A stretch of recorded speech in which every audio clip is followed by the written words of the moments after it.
My husband's best friend is more like his wife than I am, and after 14 years of feeling like the third wheel, I'm considering leaving him for good. Posted by you/jazzlikesugar7209. My husband, 36M, and I, 34F, have been married for 8 years, together for 14, and we have a 4-year-old daughter who is our whole life. He had been married before to Eliza, his best friend. They married at 18, were together for 2 years, and then divorced. They remained best friends, and when we started dating, Eliza, my husband's other best friend Jack, and my husband were a tight-knit group. Eliza was one of the bros, and I was always the girlfriend and later the wife, always an outsider. His 2 friends are single, so our house was always a place for them to crash. Ever since we moved in together, they would show up unannounced and do their own thing while I made snacks and full meals. For the first year, I tried my best to integrate into their clique, but it never worked out. It was always awkward, and I felt like I was inserting myself where I didn't belong, so I stopped trying and relegated myself to being a great host and letting them do their thing. I didn't notice at first, but over the years, resentment has built up. I feel like a 1950s housewife serving drinks and lighting darts for the men. My husband on his own is amazing, and I love him. He has been a great partner and my best friend during these 14 years. The problem is, I'm not his best friend, Eliza is. Every single thing that happens in our life has to be discussed and analyzed with Eliza. Early in our relationship, I got pregnant. I took the test late at night, and we were really scared. Despite this, he was so reassuring, holding me the whole night and telling me he was ready to do whatever I wanted. I said I needed time to really think about it. The next day, we went to our classes and agreed to meet for lunch. When we met, he asked me how I was feeling, then told me he had the contact information for a doctor who performed terminations. It was illegal back then. I asked how he found one so quickly when I wasn't even sure what I wanted to do. His answer? He called Eliza early in the morning, and she had a friend who knew someone. I felt so betrayed because this was something deeply personal to me, and he went and shared it with someone else. Not just someone else, it's Eliza, come on, he said. In the days that followed, every time I saw him, he had new information from Eliza and Eliza's friend. I was so confused and scared, and Eliza convinced my boyfriend we needed to act fast because it would be easier. Under so much pressure, I agreed. Long story short, it was a terrible, unsanitary clinic, and I almost died. To this day, I don't know if I should have kept the baby or not. But it's better not to dwell on it. When my boyfriend proposed, Eliza was fake mad that he hadn't told her first. The only way to placate her was to make her his best man, even though my husband had a male best friend. Every little or major event in our life turns into, yeah, I'm going to tell Eliza now, you know how she gets. I was SA'd as a child and told my husband about it. He was the first person I ever confided in. Months later, Eliza and I were alone in our kitchen, and she started talking about something she'd heard on the news about a girl raped by a family member. Then she hugged me. When I started trying for a child and got pregnant, I asked my husband to keep it between us for a little while. It was Wednesday.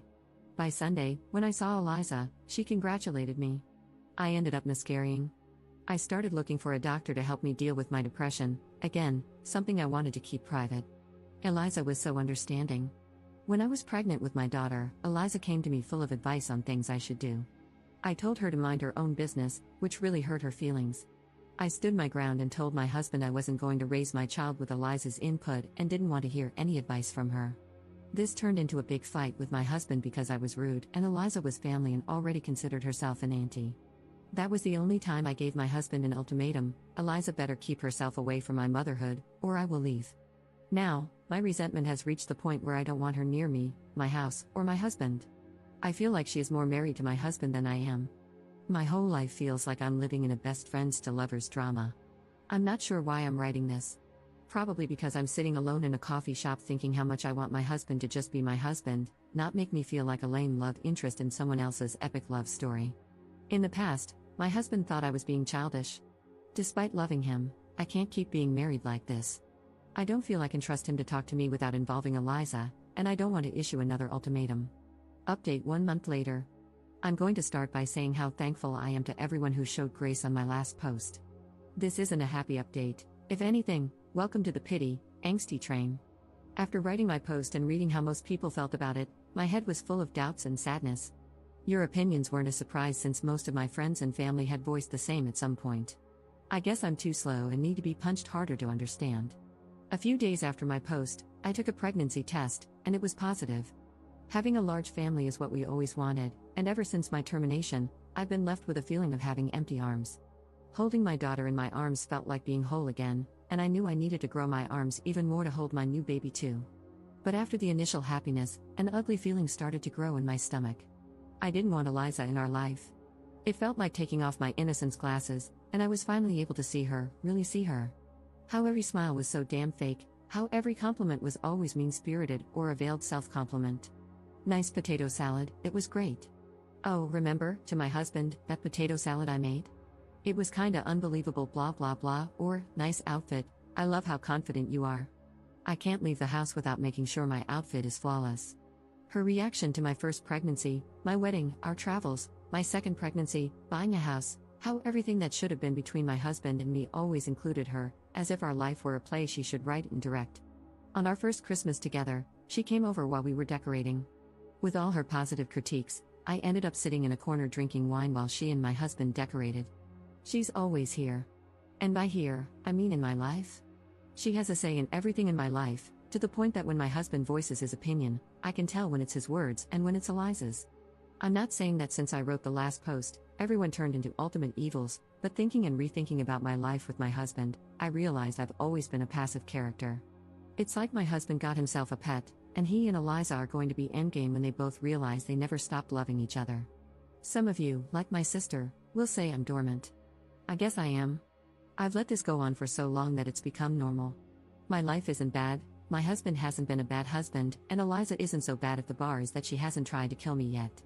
I know it's clear to all of you, but to me, this has been my life for years, my day-to-day. I've learned to look away and make myself small so I don't make others uncomfortable. Maybe because I'm pregnant and hormonal, but I'm tired of this. I love my husband, but I feel he can't fully love me with Eliza whispering in his ear and him running to please her like a golden retriever. After all that thinking and rethinking, I sat my husband down and told him we needed to set some strong boundaries because our marriage wasn't working.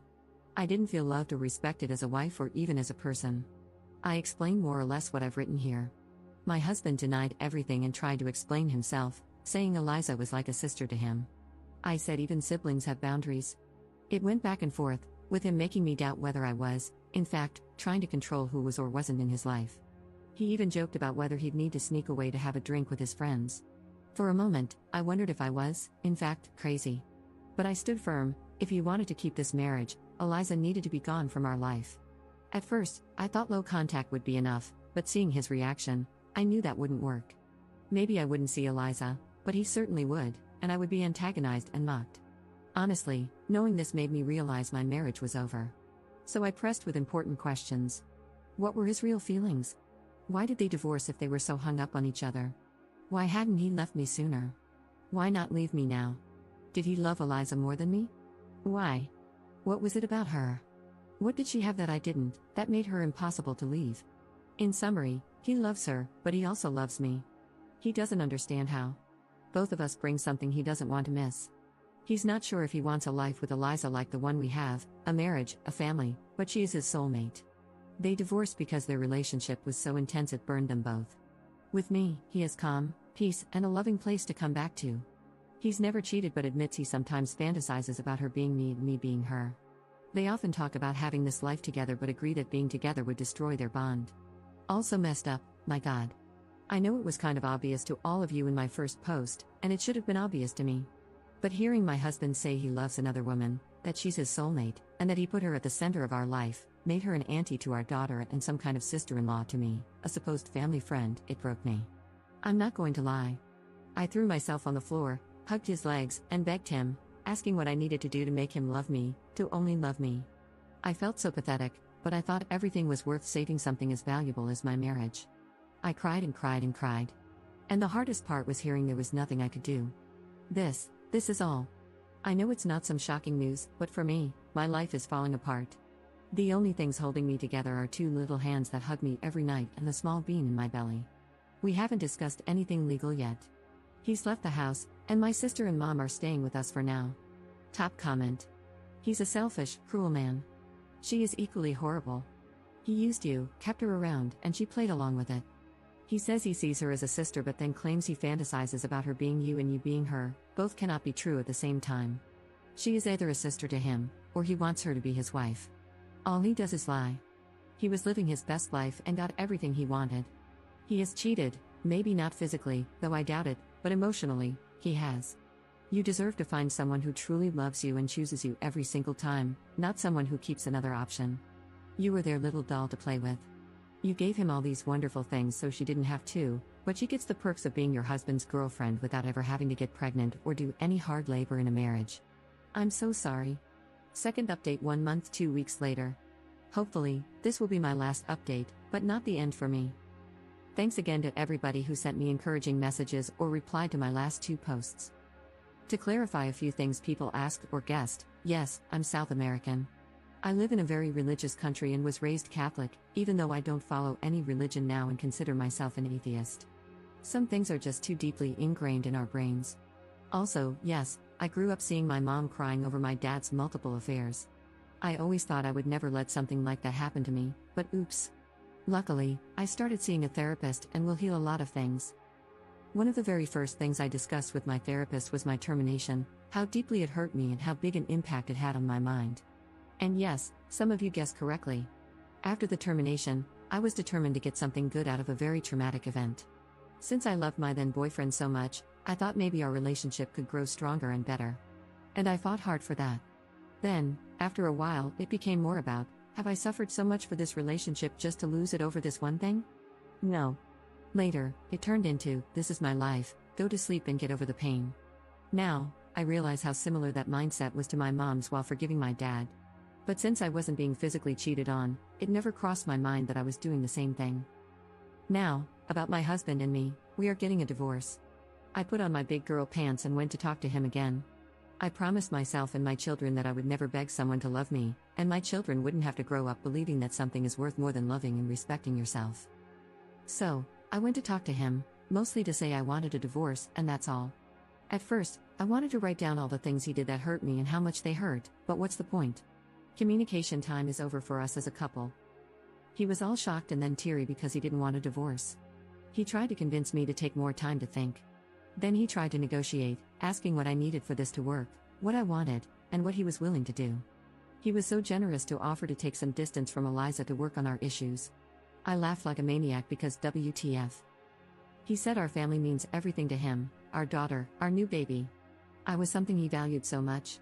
I was the heart of his family, and he would always love me and be thankful for everything I gave him. This hurt because, yeah, he doesn't see me as a woman or his wife. I'm the mother of his children. I'm the one who takes care of him and his house, and he's thankful? It was a long talk, but it was mostly the same thing over and over again. In the end, he proposed that I keep the house, stay married because his job has great benefits that I should take advantage of even if we weren't together. He said he would cover all expenses, and we could live in different houses. In the end, he reluctantly agreed to the divorce. I'm now working on establishing new boundaries. I agreed that we should keep things friendly because we have 2 kids to co-parent. Since he doesn't have a place to live yet, I allowed him to hang out with our daughter in our home, take her to the park, etc. But then he started showing up unannounced at our house, cooking for himself, and acting like he still lived there. I was getting really uncomfortable. I had asked for his keys earlier, but he said he wanted to keep them for emergencies only. One day I snapped and told him to either give me the keys back or change the locks. Again, he got teary, saying this was still his home. I told him it wasn't anymore, so no more hanging out here. Now, I'm thinking it's best to sell this house and find something new that can be mine and the kids' home only. As for Eliza, some of you will be happy to know they aren't together. He isn't staying with her, and from what I know, she has distanced herself from him. Maybe she only liked him when he was in a relationship? Or now that her power trip is over, she isn't interested? He is pretty heartbroken that his so-called best friend isn't with him anymore, like, really heartbroken. I know this because a mutual friend told me, and when he comes to pick up our daughter, he seems in bad shape. He's unkempt, has lost some weight, and always looks so tired. My pregnancy is going fine. As you might have guessed, I'm not interrupting it, so between a divorce and having a baby this year, I guess I'll have a very eventful year. That's all, I guess. Commenter. He's an idiot. He put his ex above you and his children, only to get burned by her. She never wanted him, she just loved the control she had over him. Ops response. It's a shame I won't be able to know exactly what happened between them and their fallout. I'm distancing myself from that drama, but I would love to know, like the big gossiper that I am. Commenter. I'm so happy for you. The idea of a different house is good, but you can also just change all the locks. Build a social support group for yourself, create distance from your ex, and limit interactions. Wishing you all the best. Ops response. I think the new house will be the best, without any sad memories, just a fresh start. Also, I want to live closer to my mom and sister since I will be needing their help.